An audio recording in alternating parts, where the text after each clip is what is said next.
Hechos capítulo 15, versículos 1 al 35. Vamos a estar viendo esta mañana. Hechos 15, del 1 al 35. He titulado el sermón de esta mañana, Controversia en la Iglesia. Controversia en la Iglesia. Para los que nos están visitando esta mañana, hemos estado estudiando el libro completo de los Hechos. Vamos en orden, empezamos desde el capítulo 1, versículo 1 en adelante, y ya vamos por el capítulo 15, versículos 1 a 35. Esta es la predicación 51 del libro de los Hechos. Entonces, si usted quiere ver las anteriores, ahí están en YouTube para que se pueda poner al día con las exposiciones. Hoy llegamos ya a un nuevo capítulo, iniciamos un nuevo capítulo por la misericordia de nuestro Señor. Leamos el pasaje completo, vamos a estar yendo al pasaje, entonces no lo pierdan, porque vamos a estar comentando prácticamente versículo por versículo, pero leámoslo primero y después voy a hacer alguna introducción. Hechos 15, del 1 al 35. Entonces algunos que venían de Judea enseñaban a los hermanos: si no os circuncidáis conforme al rito de Moisés, no podéis ser salvos. Como Pablo y Bernabé tuviesen una discusión y contienda no pequeña con ellos, se dispuso que subiesen Pablo y Bernabé a Jerusalén y algunos otros de ellos a los apóstoles y a los ancianos para tratar esta cuestión. Ellos pues, habiendo sido encaminados por la iglesia, pasaron por Fenicia y Samaria, contando la conversión de los gentiles, y causaban gran gozo a todos los hermanos.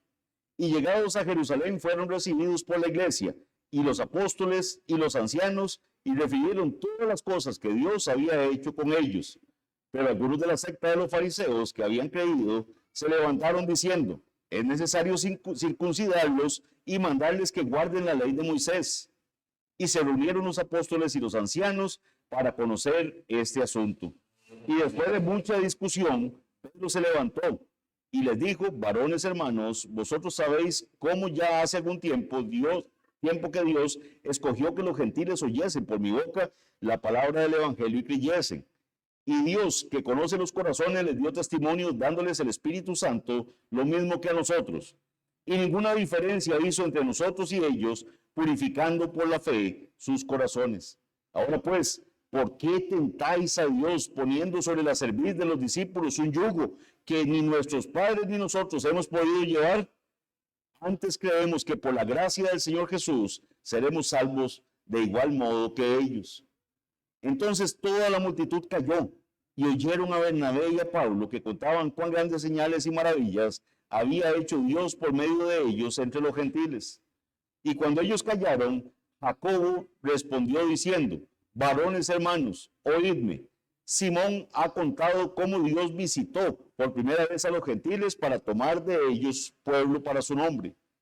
Y con esto concuerdan las palabras de los profetas, como está escrito: después de esto volveré y reedificaré el tabernáculo de David que está caído, y repararé sus ruinas y lo volveré a levantar, para que el resto de los hombres busque al Señor y todos los gentiles sobre los cuales es invocado mi nombre.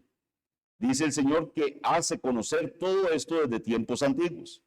Por lo cual yo juzgo que no se inquiete a los gentiles que se convierten a Dios, sino que se les escriba que se aparten de las contaminaciones de los ídolos, de fornicación, de ahogado y de sangre. Porque Moisés desde tiempos antiguos tiene en cada ciudad quien lo predique en las sinagogas, donde es leído cada día de reposo. Entonces pareció bien a los apóstoles y a los ancianos, con toda la iglesia, elegir de entre ellos varones y enviarlos a Antioquía con Pablo y Bernabé, a Judas, que tenía por sobrenombre Barsabás, y a Silas, varones principales entre los hermanos, y escribir por conducto de ellos, los apóstoles y los ancianos y los hermanos, a los hermanos de entre los gentiles que están en Antioquía, en Siria y en Cilicia, salud. Por cuanto hemos oído que algunos que han salido de nosotros, a los cuales no dimos orden, os has inquietado con palabras, perturbando vuestras almas, mandando circuncidaros y guardar la ley, nos ha parecido bien, habiendo llegado a un acuerdo, elegir varones y enviarlos a vosotros con nuestros amados Bernabé y Pablo, hombres que han expuesto su vida por el nombre de nuestro Señor Jesucristo. Así que enviamos a Judas y a Silas, los cuales también de palabra os harán saber lo mismo.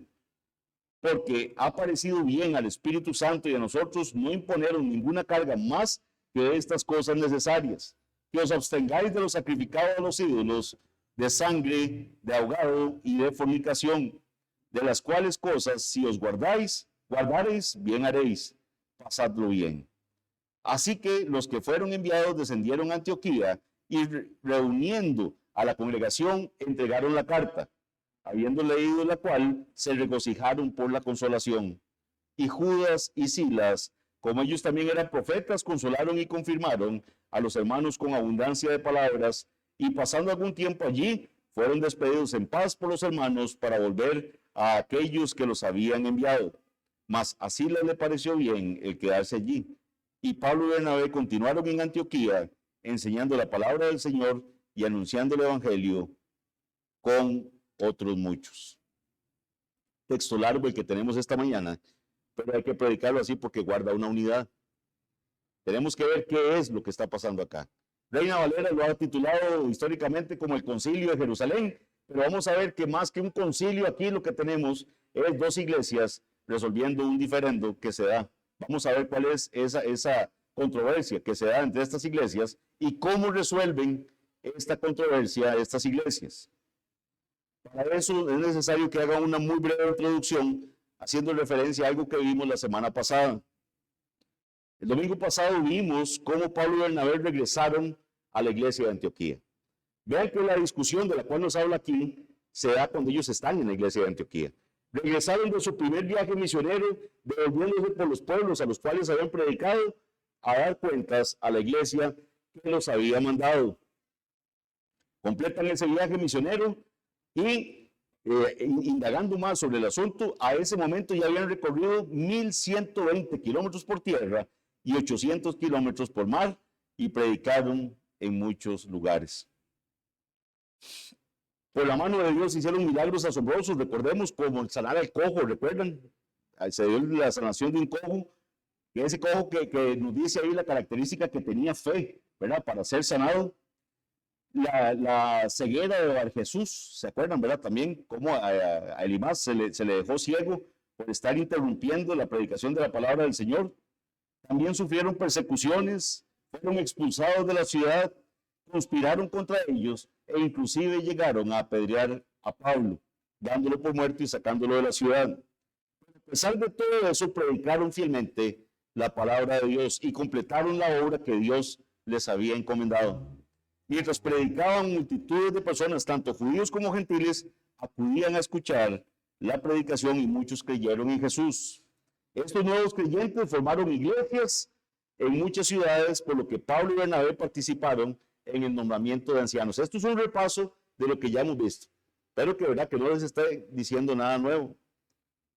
Y también, bueno, este nombramiento de ancianos obviamente para que siguieran capacitándose a los discípulos que acaban de agregarse a la iglesia y pudieran crecer y madurar en el camino del Señor. Luego de encomendar a aquellas nuevas iglesias, a aquellos ancianos al Señor, ellos regresan a Antioquía, regresan a la iglesia de Antioquía. Iglesia de Antioquía que recordemos que se formó gracias a la persecución que el Señor usa, ¿verdad? Donde se empiezan a ir cristianos que estaban en la iglesia en Jerusalén, empiezan a huir a otras regiones, llegan hasta Antioquía y empiezan a predicar y empezamos a ver la formación de una iglesia compuesta mayoritariamente por gentiles. Entonces eso es muy importante que lo tengamos en cuenta. Regresan a Antioquía, ¿para qué? Para informar todas las cosas a su iglesia local, quienes originalmente los habían comisionado y los habían enviado. Esto es fundamental que lo entendamos bien. Tengo que insistir en este hecho de que Pablo y Bernabé fueron comisionados por la iglesia de Antioquía. ¿Por qué? Porque va a ser muy importante para entender lo que está pasando el día de hoy en esta controversia que se va a dar en el capítulo 15. Queda claro que ellos rindieron cuentas a su regreso a la iglesia y también queda claro por el hecho de que el mandato inicial por el cual ellos salen a predicar la palabra del Señor en esa labor misionera le es dado a la iglesia. Vamos a Hechos 13:2 para recordar ese hecho. Hechos capítulo 13, versículo 2. Esto es cuando ellos salen a la labor misionera. Leamos desde el 1. Entonces, aquí hablando de la iglesia de Antioquía, había entonces en la iglesia que estaba en Antioquía profetas y maestros. Bernabé, Simón, el que se llamaba Níger, Lucio de Cirene, Manaén, el que se había criado junto con Herodes, el tetrarca, y Saulo. Ministrando estos al Señor y ayunando, dijo el Espíritu Santo. Bien, ellos están en aquel culto que vimos, ¿verdad? En aquella adoración al Señor, viene el Espíritu Santo y habla. ¿Y a quién le habla el Espíritu Santo? ¿A quién le da la orden el Espíritu Santo? Dice, apartadme a Bernabé y a Saulo para la obra a que los he llamado. Es un mandato a la iglesia. Es apártenme ustedes a Bernabé y a Saulo. No es Bernabé y Saulo, apártense de ellos para lo que yo les estoy mandando. Es a la iglesia a la que el Señor le está hablando, a la que el Espíritu Santo le está dando este mandato de apartar a Pablo y a Bernabé, o a Saulo, como se le llama hasta ese momento. Entonces dice, habiendo ayunado y orado, todavía después de ese mandato que el Señor le da a la iglesia, pues siguen en ayuno, siguen en oración y les imponen las manos. Esa imposición de manos era ese sinónimo, ese acto mediante el cual se encargaba a un obrero de la iglesia a una obra determinada. Les impusieron las manos y dice que los despidieron. Es muy importante, y van a ver por qué es muy importante que entendamos esto. Peter Pratt, que es un comentarista bíblico, dice lo siguiente refiriéndose a la iglesia de Antioquía. No es de extrañar entonces que Dios les haya dado una revelación acerca de Bernabé y Saulo, aunque en ese momento probablemente nadie reconoció el significado completo de lo que estaban haciendo. El ayuno bien pudo haber incluido a toda la iglesia reunida para escuchar a estos profetas y maestros y hablar con ellos durante todo el día. El mandato era que toda la iglesia, oiga lo que dice Pret, el mandato era que toda la iglesia separara a los dos hombres para el trabajo al que los había llamado. Es la iglesia la que recibe el mandato de apartarme a Bernabé y a Saulo. Exteriormente la orden pudo haber sido una sorpresa. Estos eran dos de sus principales maestros y la iglesia estaba en constante crecimiento y necesitaba maestros. Imagínense lo que es perder dos hombres como Bernabé y Saulo. Eso es un mandato duro para la iglesia. Pero podemos suponer que lo que el Señor los estaba llamando también había sido revelado a la iglesia, de modo que teniendo un corazón misionero, respondieron sin cuestionar. Hablando humanamente, el éxito posterior de Bernabé y Saulo no resultaría solo porque ellos dos fueron obedientes. No es solo porque Bernabé y Saulo fueron obedientes, sino porque toda la iglesia fue obediente. La iglesia obedeció el mandato que el Señor le dio de apartar a Bernabé y a Saulo para la obra que el Señor los estaba encomendando. Como resultado, todos participaron en su ministerio. Después de más ayuno y oración, la iglesia se identificó con ellos por la imposición de manos, lo que indica que los estaban enviando como sus representantes, actuando en nombre de la iglesia. Luego los soltaron, es como dice la palabra en el original, los soltaron. Fue un sacrificio que estaban felices de hacer por Dios, pero no fue fácil. La idea incluye que se identificaron con ellos en su camino y sin duda les proporcionaron todo lo que necesitarían para la primera parte de su viaje. Como también lo dice el comentario del púlpito de James Nisbet, dice lo siguiente: Bernabé y Saulo estaban en Antioquía con otros profetas y maestros, y mientras la iglesia estaba comprometida en un servicio solemne de oración y ayuno, el Espíritu Santo dio a entender a los presentes que dos de ellos debían dedicarse solemnemente a esta misión de predicar el Evangelio a los gentiles. Sepárenlos, es lo que dijo, apártenlos del trabajo, márquenlos por una línea límite de los demás. La orden fue obedecida. Se llevó a cabo un servicio especial de ordenación, de oración y de imposición de manos para estos hombres que iban a iniciar un viaje misionero trascendental. El muro entre judíos y gentiles estaba a punto de ser derribado. Esa era la misión. Efesios 2, 14 al 16, posteriormente Pablo va a decir lo siguiente: porque Él es nuestra paz, que de ambos pueblos, de gentiles y de judíos, dice, de ambos pueblos, hizo uno, derribando la pared intermedia de separación, aboliendo en su carne las enemistades, la ley de los mandamientos expresados en ordenanzas para crear en sí mismo de los dos un solo y nuevo hombre, haciendo la paz y mediante la cruz reconciliar con Dios a ambos en un solo cuerpo, matando en ella las enemistades. Por la gracia de Dios habían cumplido la obra que el Espíritu Santo y la iglesia les habían encomendado e informaron con gozo a sus hermanos de la iglesia local cuán grandes cosas había hecho Dios con ellos y cómo había abierto la puerta a los gentiles. Ese fue el informe que ellos llegaron contándole a la iglesia que cumplió el mandato del Señor de apartarlos y mandarlos para esa misión, que oró por ellos, que les impuso las manos. Ellos regresan a dar un informe de cómo les había ido.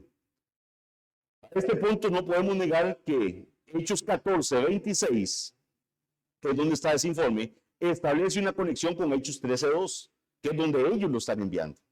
Fue la iglesia de Antioquía la que comisionó a los apóstoles encomendándolos al Señor mediante la oración y el ayuno, e identificándose con su misión mediante la imposición de las manos.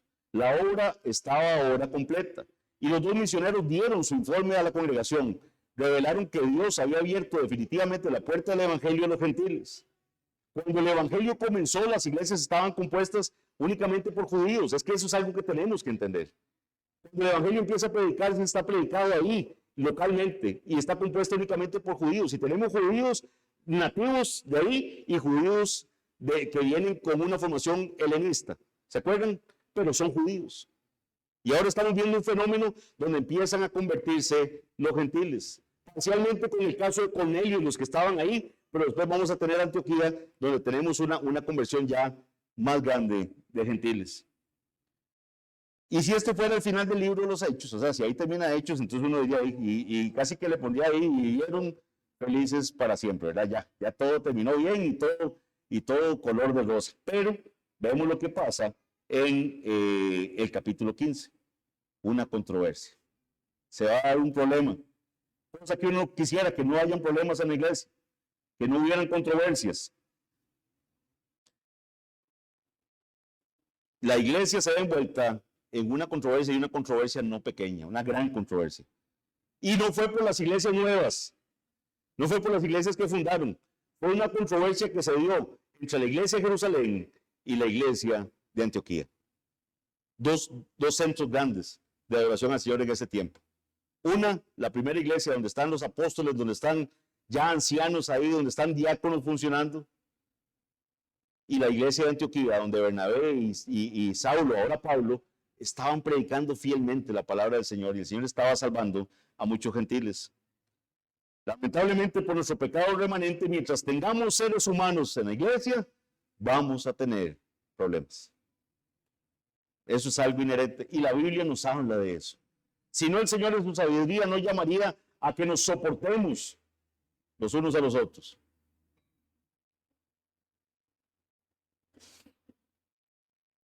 Es la naturaleza de diferentes personas con perspectivas diferentes, con trasfondos y experiencias diferentes, pero todas intentando trabajar juntas para servir y honrar a Dios lo mejor posible en unidad. Y eso es algo que quiero que entendamos esta mañana, mis hermanos. La unidad de la iglesia cuesta, hay que trabajar para ella. Tengo que esforzarme. No se vale que con el primer arrugonazo de cara que me hagan, ya yo dé media vuelta y me salga de la iglesia. O con que no me saludaron hoy en la mañana, entonces me voy. No, hay que esforzarse. Tengo que esforzarme por conocer a mi hermano. Tengo que esforzarme por amar a mi hermano, por soportar a mi hermano. Carlos una vez predicó una exposición muy buena de soportar la ofensa. Cuesta soportar la ofensa. Mi anhelo es que al observar cómo la iglesia de Antioquía resolvió esta controversia, podamos aprender algunos principios que podamos tomar y aplicar para nuestras propias situaciones. ¿Cómo voy a hacer eso? Voy a ir leyendo versículos por versículos prácticamente. Vamos a ir haciendo aplicaciones en el mismo momento porque si no, no nos va a dar tiempo. Y al final vamos a dedicar un tiempo especial para la lectura de la carta que manda la iglesia de Jerusalén a la iglesia de Antioquía. Hay una carta que envían con dos emisarios que ellos nombran para que lleven esa carta. Veamos lo que dice el capítulo 15, versículos 1 y 2, la primera parte del versículo 2. Vayan al texto, versículos 1 y al 2a. Esa es la controversia. Dice así: entonces, algunos que venían de Judea, o sea, de la iglesia de Jerusalén, venían de Judea, enseñaban a los hermanos, esto es en Antioquía, si no os circuncidáis conforme al rito de Moisés, no podéis ser salvos. La enseñanza es, si usted no se circuncida, no puede ser salvo. Y dice el 2, la primera parte, como Pablo y Bernabé tuviesen una discusión y contienda no pequeña con ellos, se dispuso que subiesen Pablo y Bernabé a Jerusalén. Ahorita seguimos leyendo. Esa es básicamente la contienda. Tenemos gente de Jerusalén yendo a decir a Antioquía, ustedes gentiles que se acaban de convertir, para que sean salvos realmente tienen que circuncidarse. Y más adelante vamos a ver qué es circuncidarse y seguir la ley de Moisés. Esa es la controversia.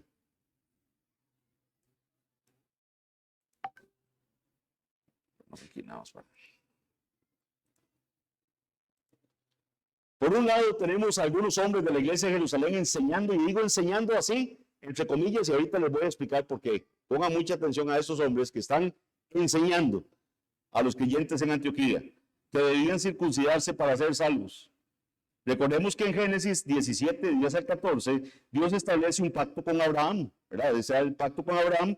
Como parte del pacto, cada hombre que vivía con Abraham debía ser circuncidado. Pero la circuncisión es el retiro del prepucio del miembro masculino del varón. Entonces es una telita que es cortada y a eso se le llama circuncisión.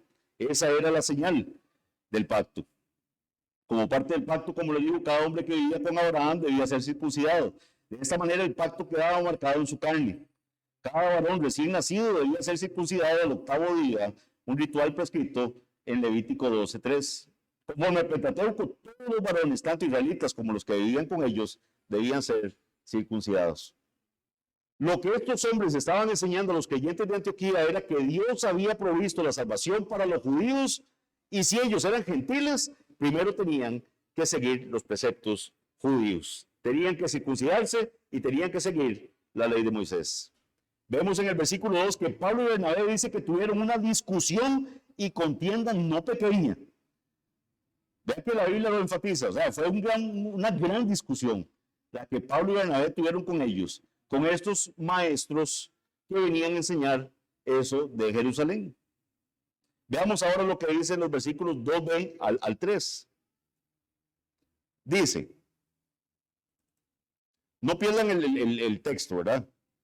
Dice, leamos el 2, como Pablo y Bernabé tuviesen una discusión y contienda no pequeña con ellos, se dispuso que subiesen Pablo y Bernabé a Jerusalén y algunos otros de ellos a los apóstoles y a los ancianos para tratar esta cuestión. Ellos pues, habiendo sido encaminados por la iglesia, pasaron por Fenicia, Samaria y Samaria contando la conversión de los gentiles y causaban gran gozo a todos los hermanos. Vemos acá la sabiduría de la iglesia de Antioquía. La iglesia de Antioquía es la que está sufriendo esta enseñanza de estos supuestos maestros. En lugar de soportar esos interminables debates entre estos dos bandos, de ¿qué es lo que deciden? La iglesia decide que Pablo y Bernabé, que son los que tienen la postura de la iglesia de Antioquía, que ellos mismos, Pablo y Bernabé, junto con otros, ya no se desgasten discutiendo con estos supuestos maestros, sino que traten el tema directamente con los apóstoles y ancianos de la iglesia en Jerusalén.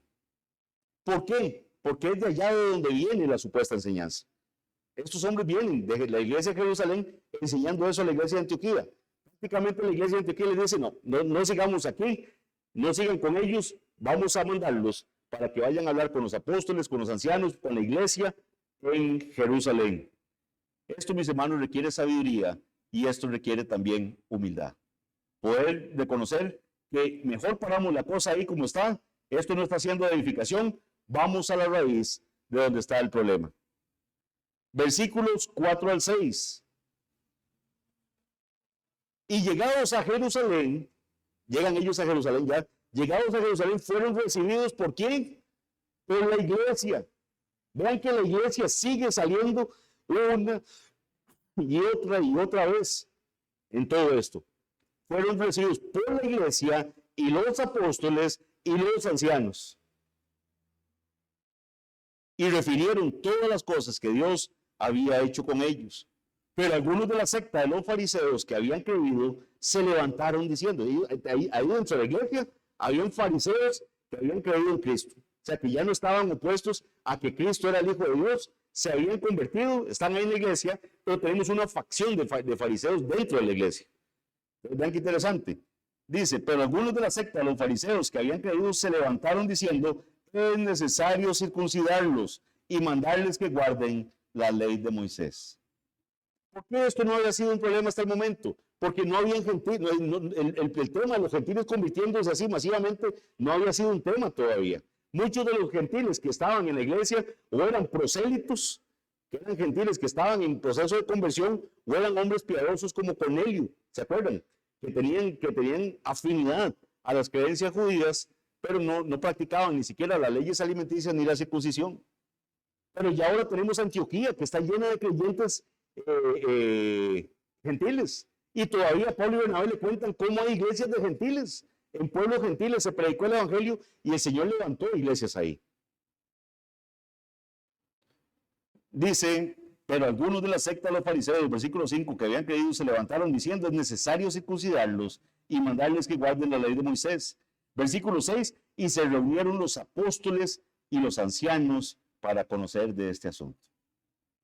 Entonces entran los apóstoles y los ancianos y van a conocer este tema que hasta este momento está siendo presentado ante ellos. Ahorita les digo por qué hasta este momento está siendo presentado. Los fariseos acaban de exponer el tema, pero este tema había sido presentado a la iglesia de Antioquía por supuestos enviados de la iglesia de Jerusalén. Vemos que ambas partes tienen la oportunidad de exponer su caso ante la iglesia, los apóstoles y los ancianos. Pablo y Bernabé informan sobre todo lo que Dios había hecho durante el viaje misionero de ellos, incluyendo los muchos gentiles que habían llegado a la fe y las iglesias que se habían fundado. Luego, después de que Pablo y Bernabé expusieran el caso, los creyentes que pertenecían a la secta de los fariseos también exponen el de ellos. Y el hecho de que estos creyentes antes hubieran sido fariseos ayuda a comprender por qué insistían tanto en que los gentiles se circuncidaran y obedecieran la ley de Moisés. Tenían muy aferrado eso en ellos. Para un fariseo, la estricta obediencia a la ley de Moisés era lo fundamental y para ellos seguía siendo muy difícil aceptar que alguien pudiera ser salvo simplemente poniendo la fe en Jesucristo. Tenía que haber algo más. Tiene que haber algo más. En su mente tenía que existir algo adicional a poner la fe en Jesucristo. Y es que ese es el corazón del evangelio, mis hermanos. Es entender que es por gracia, por medio de la fe. No de nosotros, es un don de Dios. Ninguno de nosotros puede ser salvo por lo que hacemos. Ellos querían estar aferrados a la circuncisión, al cumplimiento de la ley. Ese era el argumento de los fariseos. Vean lo que dice, versículos 7 al 11. Y después de mucha discusión, vean que el tema no es fácil. Después de mucha discusión entre los ancianos y los apóstoles, están discutiendo el tema, están analizando el tema. ¿Dónde? En la iglesia están analizando el tema. Después de mucha discusión, Pedro se levantó y les dijo, varones hermanos, vosotros sabéis cómo ya hace algún tiempo que Dios escogió que los gentiles oyesen por mi boca la palabra del evangelio y creyesen. Y Dios, que conoce los corazones, les dio testimonio dándoles el Espíritu Santo lo mismo que a nosotros. Pedro les dice, recuerden el incidente cuando estaba el lienzo, ¿verdad? Aquella visión del lienzo bajando con los animales impuros. Y la voz celestial le dice, mata y come. Y Pedro le dice, no, yo no he comido nada inmundo. Y la voz le dice, no llames inmundo lo que yo he hecho santo, lo que he hecho limpio. Pedro entiende que los gentiles también les había sido abierta la puerta de la salvación. Le predica a Cornelio, a los que están en la casa de Cornelio, y el Señor salva a esos hombres que no son judíos. Por eso Pedro está diciendo esto. Dios, que conoce los corazones, les dio testimonio dándoles el Espíritu Santo, lo mismo que nosotros. Y ninguna diferencia hizo entre nosotros y ellos, purificando por la fe sus corazones. Ahora pues, dice Pedro, ¿por qué tentáis a Dios? Usted, con esto que está haciendo de exigir la circuncisión, de exigir el cumplimiento de la ley, usted está tentando al Señor.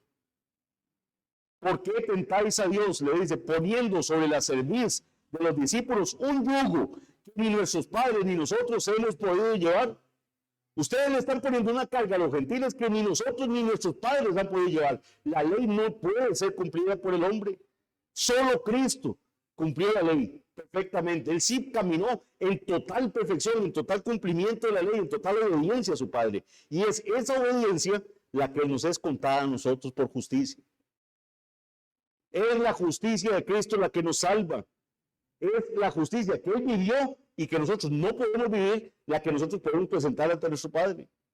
Y es Cristo muriendo en la cruz del Calvario, pagando por los pecados, en cómo se pagó el pecado mío. El pecado que yo debía haber pagado con mi muerte, con mi castigo, lo pagó Cristo en la cruz del Calvario. Nosotros estábamos muertos en nuestros delitos y pecados, todos. Por cuanto todos pecaron, están destituidos de la gloria de Dios, dice Romanos 3:23. Solo Cristo, por su gracia, pudo hacer eso. Y Dios, por su gracia, nos salva. Porque por gracia sois salvos, por medio de la fe. Esto no de vosotros, pues es don de Dios, no por obras, para que nadie se gloríe. En Juan, ¿qué nos dice? El que cree en el Hijo no es condenado. Pero el que no cree ya ha sido condenado, porque no ha creído en el unigénito del Padre. Versículo 10, ahora pues, ¿por qué tentáis a Dios poniendo sobre la cerviz de los discípulos un yugo que ni nuestros padres ni nosotros hemos podido llevar? Antes creemos que por la gracia del Señor seremos salvos. Eso es lo que dice Pedro. Es por gracia. Es un regalo de Dios. Es por gracia. Muchos falsos maestros dicen que no se conocía el Evangelio de la Gracia antes de que Pablo llegara aquí y lo expusiera, ¿no? Pedro está diciéndolo. Pedro está diciendo y proclamando ahí públicamente, antes creemos que por la gracia del Señor Jesús seremos salvos de igual modo que ellos. Después de esa conferencia que tienen los apóstoles, los ancianos, Pedro es el primero en tomar la palabra y expresar esto que acaba de decir.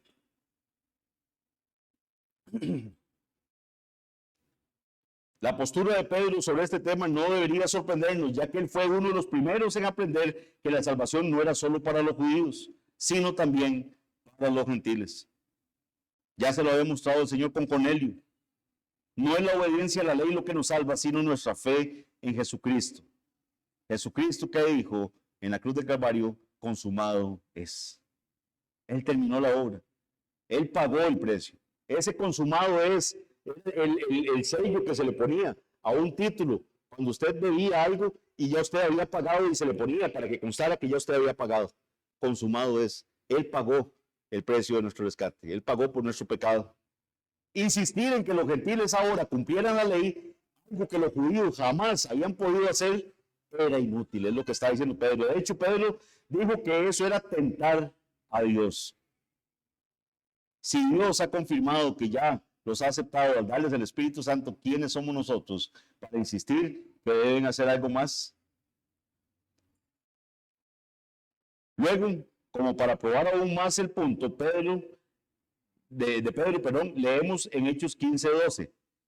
Vean lo que dice Hechos 15:12.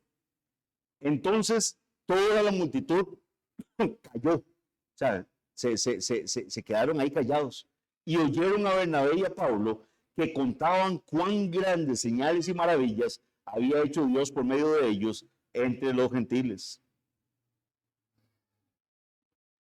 Y es en este punto que toma la palabra otro de los que están ahí. Uno de los que están reunidos con los ancianos y los apóstoles, que es Jacobo.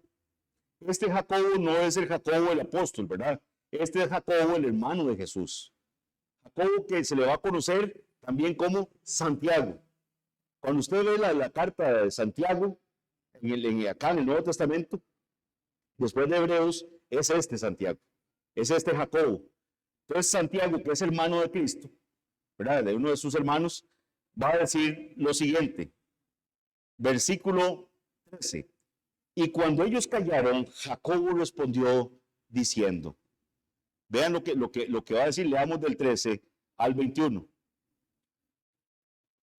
Varones hermanos, oídme. Ahí está hablando Jacobo y está la iglesia, están Pablo, Bernabé, están los fariseos, está todos y él está diciendo esto. Varones hermanos, oídme. Simón ha contado cómo Dios visitó por primera vez a los gentiles para tomar de ellos pueblo para su nombre.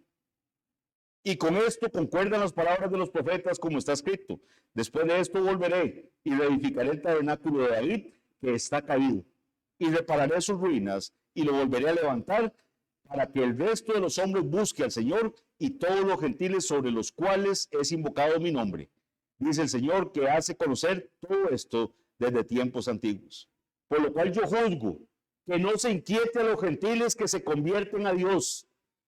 Dice Jacobo, no se inquiete a los gentiles que se convierten a Dios, sino que se les escriba que se aparten de las contaminaciones de los ídolos, de fornicación, de ahogado y de sangre. Porque Moisés desde tiempos antiguos tiene en cada ciudad quien no predique en las sinagogas, donde es leído cada día del reposo.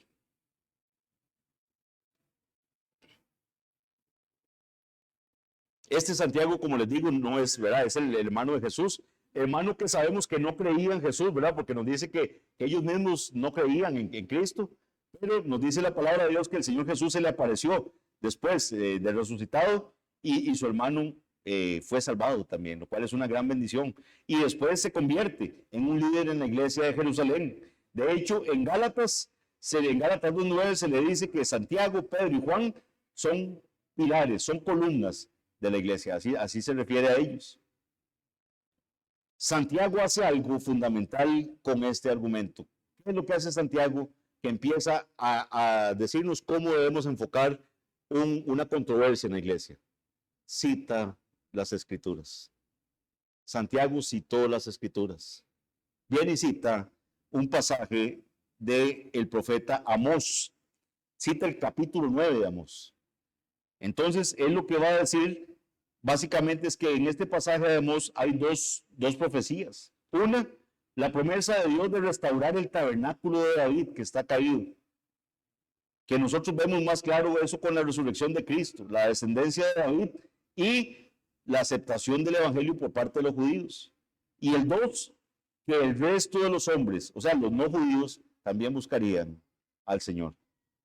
Eso lo dice Santiago con base en Amós. Ese debería ser un principio clave en cualquier controversia que enfrentemos. Preguntarnos qué dice la Biblia al respecto. ¿Qué dice la palabra del Señor sobre este punto? Los creyentes no debemos basar nuestras decisiones solo en opiniones o en experiencias, sino que debemos analizarlas con lo que Dios ya ha dicho en su palabra. Así que en este caso, estos versículos de Amós confirman lo que Pedro, Pablo y Bernabé experimentaron y ciertamente concuerda con lo que Dios le dijo a Abraham en Génesis 22:18, que en su simiente serían benditas todas las naciones de la tierra. ¿Y quién es esa simiente de Abraham? Cristo. En su simiente serían benditas todas las naciones de la tierra. Por eso Santiago da su opinión de que no deben dificultarle las cosas a los gentiles que se convierten a Cristo. Sin embargo, Santiago sí dice que deben hacer las siguientes 4 cosas. O sea, Santiago llega y dice, mandémosles una carta y que se hagan estas cosas. Abstenerse de comer alimentos ofrecidos a los ídolos, de la inmoralidad sexual, de comer carne de animales estrangulados o ahogados, como dice ahí, y de consumir sangre. Son las 4 cosas que pide ahí Santiago que se le escriba a los gentiles. Y entonces aquí viene una parte controversial, ¿verdad? Porque entonces vienen y surgen varias preguntas a partir de esta solicitud que le plantea Santiago a los oyentes y que dice que se le escriba a los gentiles, a los hermanos cristianos que vienen de un contexto gentil, que se abstengan de esas cosas. Siendo honestos, a este momento, digamos, cuando usted escucha esto, pueden venirse varias preguntas, ¿verdad? Pueden surgir varias preguntas. ¿Por qué esas 4 cosas? ¿Por qué le pide esas 4 cosas? Ahora, ¿son estas las únicas reglas que deben respetar los seguidores de Cristo en el contexto gentil? ¿Son estas sensibilidades culturales para no ofender a los judíos? ¿Se aplican estas instrucciones a nosotros hoy en día? ¿Verdad? ¿O son específicas para la iglesia en esa época y en esa cultura? Y entonces ahí es donde los comentaristas empiezan a ofrecer básicamente 2 líneas de pensamiento. Aquí les voy a exponer las 2 líneas de pensamiento con respecto a esto que está diciendo Santiago. La primera línea de pensamiento indica que estas actividades que podrían haber sido prácticas normales dentro del contexto de los gentiles, o sea, que eran cosas que no eran vistas como algo extraño dentro del contexto gentil y aceptadas por muchos de ellos, constituirían barreras ofensivas para la comunión con los demás judíos creyentes. ¿Por qué? Porque también vean que hay un versículo ahí que nos deja una pista de eso, que es ya se me perdió acá donde dice que el Señor tiene, aquí en el 21, porque Moisés desde tiempos antiguos tiene en cada ciudad quien lo predique en las sinagogas donde es leído cada día de reposo. Había sinagogas por todos lugares. Vean que cuando Pablo y Bernabé van a predicar a las ciudades gentiles, ahí hay sinagogas. O sea, hay judíos en la dispersión. Entonces, ¿qué podían esas prácticas, verdad? Estar generando una barrera que iba a impedir que tuvieran esa comunión con los judíos que pudieran estar en esas circunscripciones. Más adelante, en 1 Corintios, veremos que comer alimentos ofrecidos a los ídolos era un tema. Lo estuvimos hablando de algunos antes de comenzar, donde había un tema de discrepancia entre la iglesia, si se podía comer lo sacrificado a los ídolos o si no se podía comer lo sacrificado a los ídolos. Pablo básicamente les va a decir, mire, lo sacrificado a los ídolos no es nada. O sea, usted nada más ore, gracias a Dios y coma tranquilo. Pero si es un motivo de dañar la conciencia de mi hermano, no lo haga. Esa es básicamente la premisa. Algunos en la iglesia no le daban importancia, mientras que otros lo consideraban un pecado. Pablo les dice en 1 Corintios 8 que no permitan que su libertad haga tropezar a otro hermano. Y ese podría ser el mismo punto que Santiago está planteando aquí. O sea, esa es una línea de pensamiento.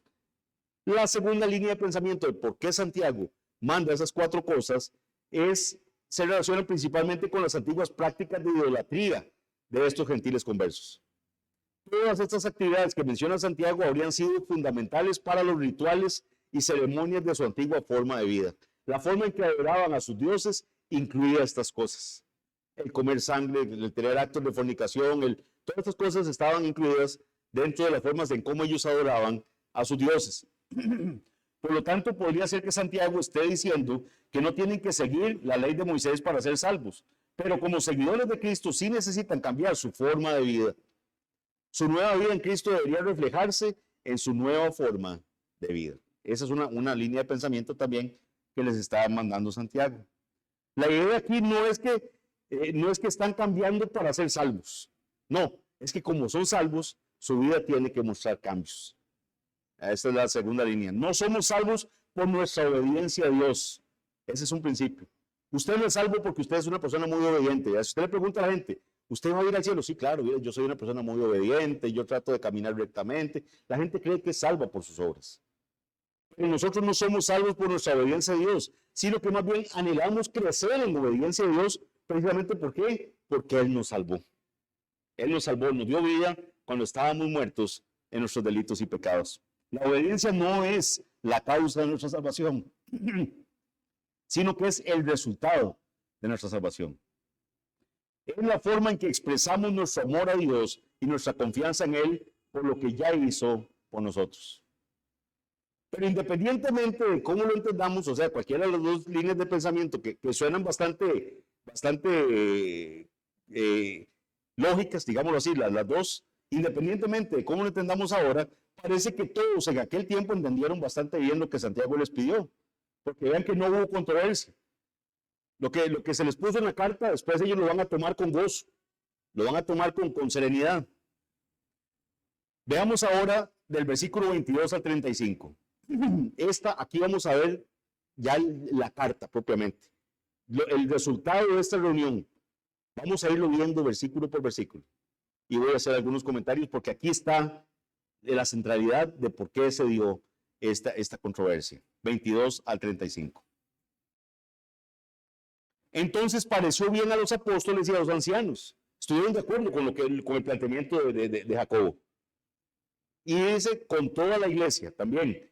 Ahí están entonces apóstoles, ancianos y la iglesia. Les pareció bien a ellos elegir de entre ellos, de entre quienes, dentro de la iglesia. Todo es un contexto de iglesia. Se está dando una iglesia. Se respeta lo que la iglesia diga. Entonces, esto pareció bien a los apóstoles y a los ancianos, con toda la iglesia, elegir de entre ellos varones y enviarlos a Antioquía. ¿Dónde se dio la controversia? En Antioquía. ¿Por qué? Porque llegaron a predicarles que tenían que circuncidarse para ser salvos y guardar la ley de Moisés. La respuesta de Antioquía es: paremos la discusión, que esta es una discusión que se está acalorando, vamos a Jerusalén, hagamos el planteamiento directamente a los ancianos de Jerusalén, a los apóstoles y a la iglesia de Jerusalén. Entonces ahora la iglesia decide que va a mandar a emisarios a Antioquía. Vean que estamos sin internet, no hay una llamada telefónica, no. Es importante la forma. Se está escogiendo personas para ser enviadas en nombre de la iglesia de Antioquía, para que se vayan a dirigir a la iglesia, en nombre de la iglesia de Jerusalén, para que se vayan a dirigir a la iglesia de Antioquía. Esto es muy importante. Entonces pareció bien a los apóstoles y a los ancianos, con toda la iglesia, elegir de entre ellos varones y enviarlos a Antioquía con Pablo y Bernabé. ¿A quiénes escogen? A Judas, que tenía por sobrenombre Barsabás, y a Silas. Silas vamos a verlo más adelante también, como ese compañero de viaje misioneros de Pablo. Pero entonces mandan a Barsabás y a Silas, varones principales entre los hermanos. Son de la iglesia. Ellos van a ir a hablar en nombre de la iglesia. ¿Y los van a encomendar para qué? Dice 23, y escribir por conducto de ellos. Hay una nota. Van a mandar una nota.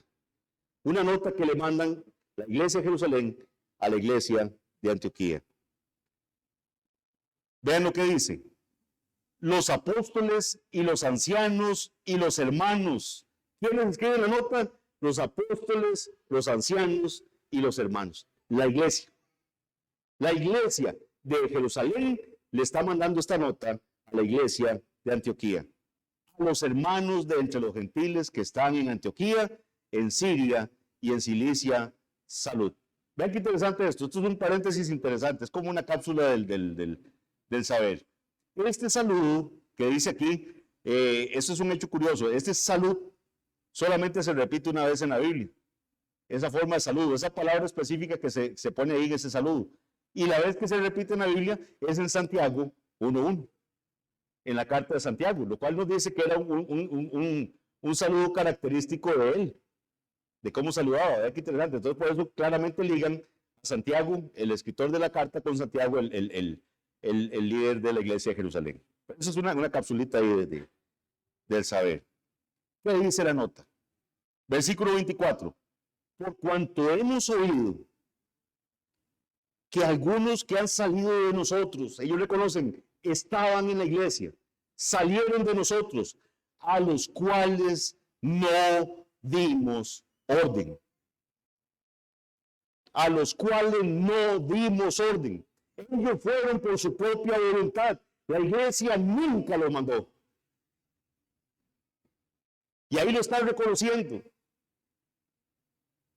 Y esos son los problemas cuando hay gente que no entiende que es la iglesia la que tiene que mandar a las personas, que es la iglesia la que envía, que es la iglesia la que ordena, que es la iglesia la que impone manos, que es la iglesia la que encomienda a una persona. Por cuanto hemos oído que han salido de nosotros, a los cuales no dimos orden, os han inquietado con palabras, perturbando vuestras almas, mandando circuncidaros y guardar la ley. Mis hermanos, es que esto no es cosa pequeña. Esto fue lo que causó la controversia. Hombres anarquistas que no creen en la autoridad de la iglesia quisieron hacer las cosas por su cuenta. Se autonombraron maestros. Se fueron por sus propias fuerzas a hacer lo que no los habían mandado hacer. No estaban autorizados. Sistemaker dice lo siguiente con respecto a esto: ponen el origen del asunto sobre los hombros de los judaizantes no autorizados que habían viajado de Jerusalén a Antioquía. Declaran que tales hermanos salieron de la iglesia de Jerusalén, aunque lo hicieron por su propia cuenta. Por lo tanto, sin la autorización de los apóstoles y ancianos, provocaron conflictos en la iglesia antioqueña con sus declaraciones acerca de la circuncisión y de la ley de Moisés. Nótese, sin embargo, que la carta misma evita hacer referencia a los asuntos de la circuncisión y de la ley, con su insistencia en lo que ellos consideraban el proceder correcto. Estos judaizantes perturbaron a los cristianos gentiles de Antioquía. Los apóstoles y ancianos dejaron claro que se distanciaban de estos perturbadores. Por implicación se entiende que ellos están advirtiendo a los creyentes gentiles que no hagan caso a estos judaizantes que buscan dividir en lugar de unificar la iglesia.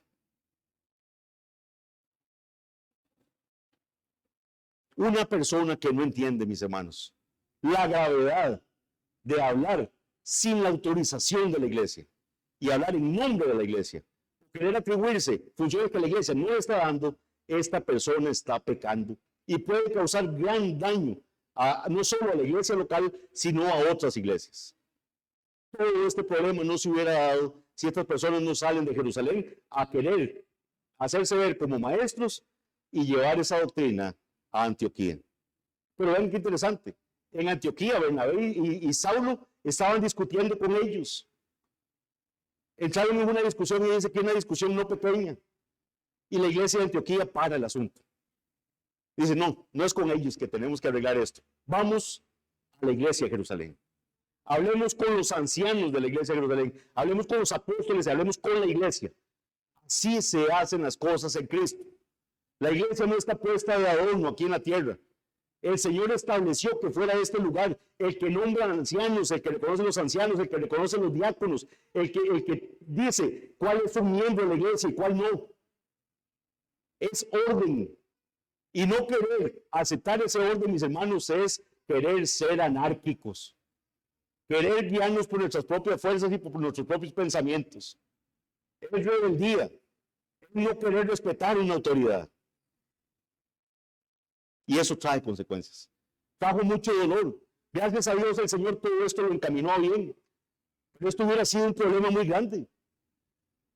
Le estaban imponiendo a los gentiles una carga que ellos no tenían que soportar en ese momento. Este es el centro de la predicación. Este es el núcleo de por qué pasó todo esto. Y claramente los ancianos, la iglesia de Jerusalén quiere que quede claro por qué fue que pasó. A estos hombres no los mandamos nosotros. No los mandamos nosotros. Versículo 24, leo nuevamente. Por cuanto hemos oído que algunos que han salido de nosotros, a los cuales no dimos orden, os han inquietado con palabras, perturbando vuestras almas, mandándose consideraros y guardar la ley. Nos ha parecido bien, habiendo llegado a un acuerdo, elegir varones y enviarlos a vosotros con nuestros amados Bernabé y Pablo. Ellos dicen, nuestros amados Bernabé y Pablo, somos hermanos. No tenemos por qué estar discutiendo. Les estamos mandando hermanos nuestros junto con ellos para que les lleven esta carta. Y que ustedes vean que es de nuestro puño que estamos diciendo esto que estamos diciendo. Hombres que han expuesto su vida por el nombre de nuestro Señor Jesucristo. Así que enviamos a Judas y a Silas, los cuales también de palabra os harán saber lo mismo. Les van a dar la carta y ellos mismos son testigos nuestros de lo que estamos diciendo. Así se conducen las iglesias. Con Pablo, Barsabás y Silas sí eran enviados por la iglesia. Y ellos sí llevaban el mensaje de la iglesia de Jerusalén a la iglesia de Antioquía. Así lo certificaron. Versículo 28. Aquí viene otra controversia. Porque ha parecido bien al Espíritu Santo y a nosotros no imponeros ninguna carga más que estas cosas necesarias. Aquí incluye el Espíritu Santo. Los apóstoles están diciendo, nos pareció bien a nosotros y al Espíritu Santo también. ¿Será que la firma del Espíritu Santo iba ahí en esa carta? No, es que cuando las cosas se hacen en orden, se hacen en el contexto de la iglesia, ahí está la bendición del Espíritu Santo. Por eso es que en Hechos 13 dice que el Espíritu Santo es quien envía a Bernabé y a Pablo. a la obra misionera. Las manos les habían sido impuestas por la iglesia. No se contraponen, no son excluyentes. Decir que la iglesia manda, que el Espíritu Santo manda, es lo mismo. El Espíritu Santo actúa a través de la iglesia. ¿Me entienden? El Espíritu Santo hace ese llamado a un oficial que va a estar aquí predicando. Pero no basta con eso. No basta con que yo le diga, yo siento el llamado del Señor para predicar. ¿Quién va a confirmar ese llamado? La iglesia. La iglesia.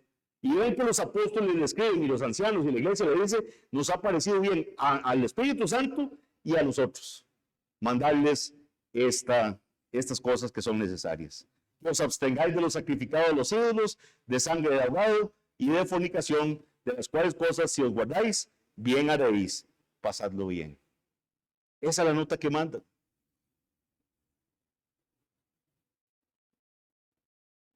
Mis hermanos, aquí hay si no lo están viendo, aquí hay una clara evidencia de lo importante que es la iglesia para el Señor.